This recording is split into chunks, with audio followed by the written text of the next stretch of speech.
Being injured as an athlete is hard, and especially if you've gone through a major surgery, there can be some real physical and emotional trauma that goes with that. So how can you get past this and work on it and get back on the field and start feeling loose and mentally free again after a major injury?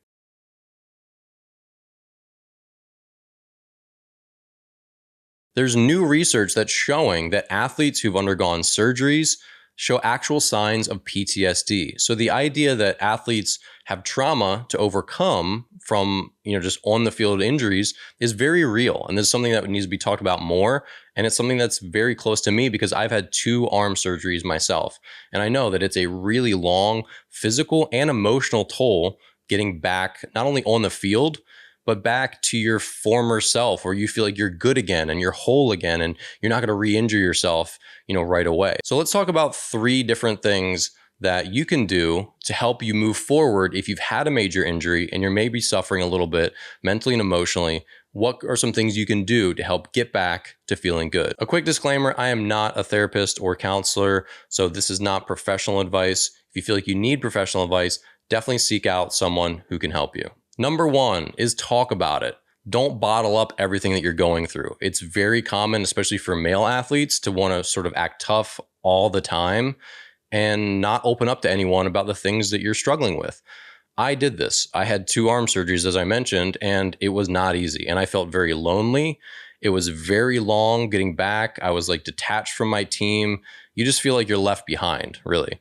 And so I didn't talk to really anyone about that. And I kind of just like gritted through it, did my work, tried to stay busy, but it honestly wasn't the healthiest thing looking back on it. If I could go back and do it all over again, I would talk to my closest buddies and I'd be like, hey man, can I vent to you for a little bit? Do you mind if I just talk to you about some of the things that are going on with me? Or call my parents, call my sister, call my brother, call people that I'm close with who would certainly listen to me. But for whatever reason, probably because of a bit of my machismo, I just chose not to do that.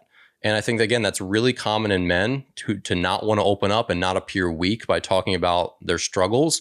But it's a very healthy and helpful thing. For me, after I retired as an athlete now, I had a lot of struggles losing my identity as a baseball player.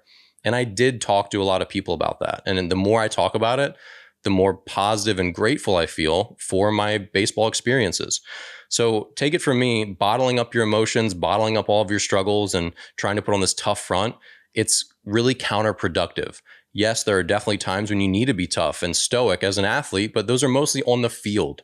You need to be tough and show that tough front so that your competitors don't detect weakness, right? But off the field, it's time to work through your problems, especially on the mental and emotional side. So number 1 is don't bottle them up. Find people you trust and talk to them. Number 2, move your body in a way that's fun. That's not just practice or training and, this regimented stuff that you have to do. For me, recovering from my elbow surgeries, I had tons of physical therapy and strength training and conditioning and all this dedicated work to get me back on the field. And that's all well and good, but it's not exactly fun. And there's a level of like, I'm doing this to repair myself.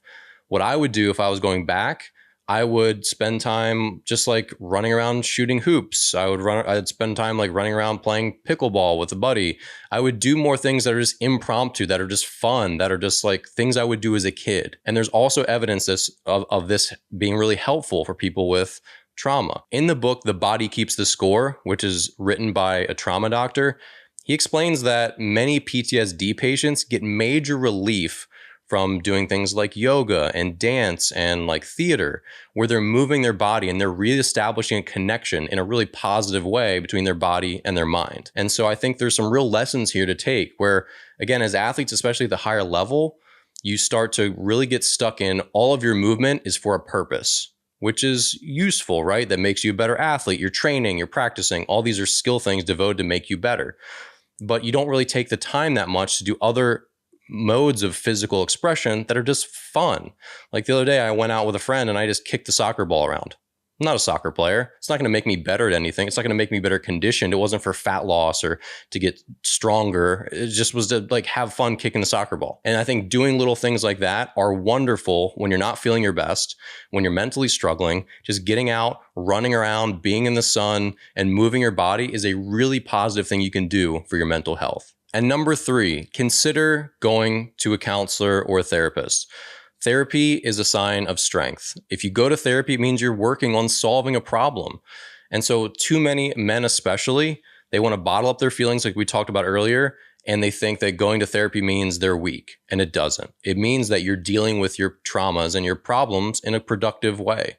So if you feel like you don't have someone who can listen to you in your personal life, or you do have people that listen to you, but you just want someone to maybe help work through it in a different way, and again, like there's a lot of really great benefits that can come from people who are licensed and have experienced this and who have done this with people like you. So if you feel like you're not getting where you need to go and you're still really struggling with returning from a major injury that really hurt you physically and emotionally, then consider going to therapy. It's you taking your life into your hands and seeking professional help, and that's a healthy thing to do. So hopefully this video was helpful. Obviously, this is a topic that's dear to me because I've been through this. I've been through 2 major surgeries, and it is definitely a hard thing to come back from physically and emotionally.